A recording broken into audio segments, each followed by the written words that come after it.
Hello and welcome to this tutorial video which will take you through the People Targeted tab of the OneGMS project proposal form.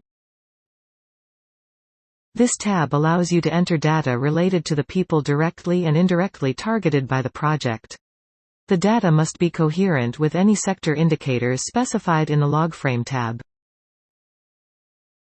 We advise you to first enter the total number of people targeted by category, and then the number of people targeted by sector and category. If you fill in the non-displacement related other category, you have the possibility to specify the nature of people targeted in this field. Once you have completed the people directly targeted tables, the total column and row will be automatically populated by the system.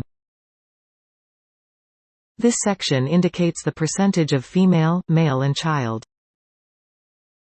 For persons with disabilities, only the percentage of persons with disabilities against the project total will be displayed. You can hover over the info icon to display the numerical value corresponding to the percentage. If something is missing or wrong in one of the tables, an error message will be displayed above the table, and the incorrect fields will be highlighted in red. The values entered in the sector table must be consistent with the values entered in the project total table.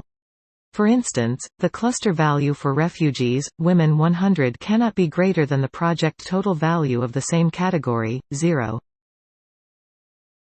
Now that your table is all set, you can fill in the next section of this tab, People Indirectly Targeted. This is the end of our tutorial video on how to fill the People Targeted tab of the OneGMS.